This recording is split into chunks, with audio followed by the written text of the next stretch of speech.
Game 5. But in this game, what is the importance to you nung palagi mong sinasabi sa players mo, coach, na whether you're up or down 30 points, you want to see them grind out every possession? Yeah, first of all, we'd like to thank Lord Jesus Christ for this W.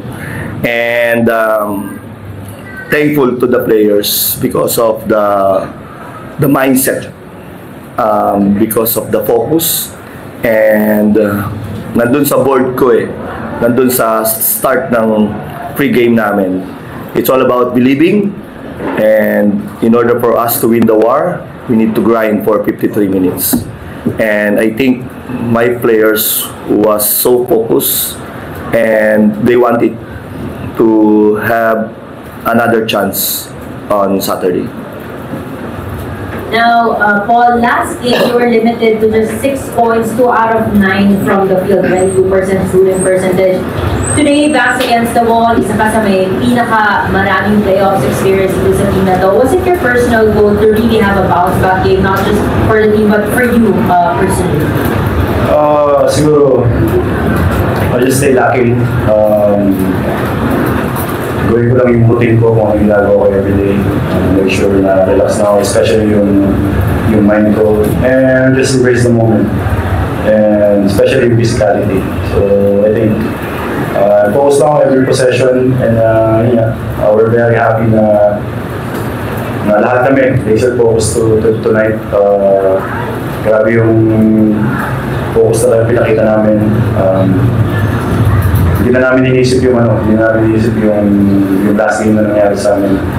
So, yun, binigyan lang namin ng chance yung sarili namin, lagi din nakuha namin.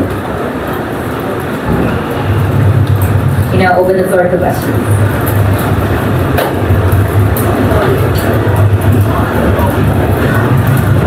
Coach, kumusta naman yung medyo controversial yung game break? How did the team, paano mo describe how the team handled yung controversy afterwards? Kasi based from the result of the game, talagang top to business agad kayo. Nag-start sa akin. I mean, after the game, on that moment, I talked to the players to forget about everything. We lost our control, we lost our emotion, yung out of control kami nung, actually it's not only me but all of buong team halos. So we talk about it after 12 midnight, all the frustrations na nangyari doon sa game na yon, kakalimutan namin, and we will go to the practice the next day with a different mindset and a positive attitude, because sabi ko lang sa kanila, maganda lang sa series, best of 5, so they need to win 3 games, nakakadalawa pa lang sila, and thankful to the players because they understand the situation, and we've been here before, we've been here a lot of times, and the experience, I think, and the veteran players like Paul, Mark, and Ian, they know how to do it, and they talk to the players. And I think siguro yung approach namin very different. Yesterday, even in the yung sa film session namin, talagang nakafocus lahat, and everyone wants to at least to give us ourselves a chance. Coach, ano si Lucero? A concern na wala siya kayo kasi nga nilaro mo last game? Yeah, it's a concussion. I mean, the protocol, and medyo masakit yung ulo niya. We need to see the doctor tomorrow for CT scan, and then if he's good, I think he will be play on Saturday. So I think we have at least 3 days to prepare for another do or die game. Ang Magnolia, sila tiyak maraming 4-point shots na nagagawa. Siyempre si Jeric, siya din pinakamarami players. Kaya ni Jeric, back-to-back course sa second quarter, parang doon ng trigger yung gagawin nyo? How okay na yung 4-point shot naging weapon sa this type of play? Ever since naman doon naman kami tumitira talaga ni Jerry. So nagkakaroon ng 4-point shot.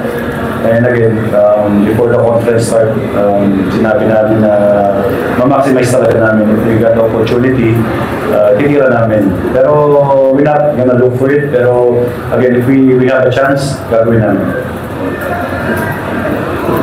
Pag-ibag din sa sina maraming assist sa kanong ngayon ba talagang in-effortan mo talagang i-score ako this game? Hindi naman, I think the way they play us, yung depensa din nila, most of the time, my defender go under a lot of times yung start ng laro. And then I connected like 2-4 points. Nag-iba yung depensa nila, they go on switch. So I just take advantage of that. And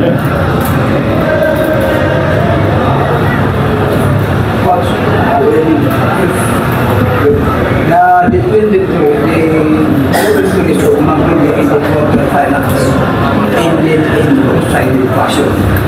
Now, in Magnolia, the issue in the winner take on game one.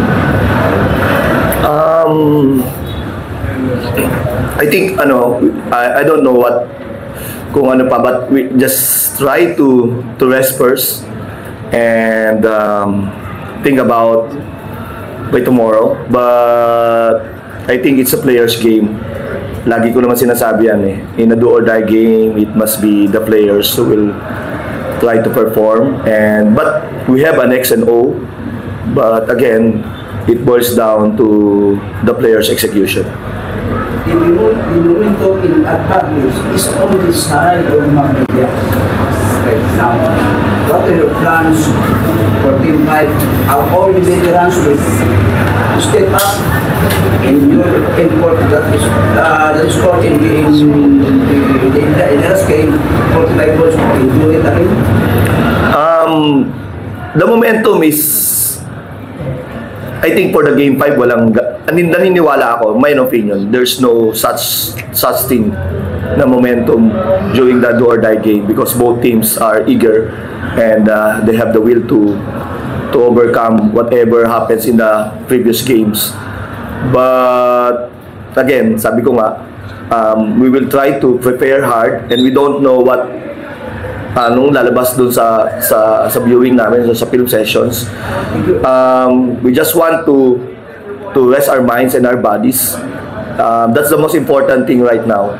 Rest our minds and our bodies for the next 3 days so that we are good to go on Saturday. Thank you so much for this in Game 5. Thank you. Alright, that's it for our post-game press conference. Congratulations, gentlemen. Thank you, everyone.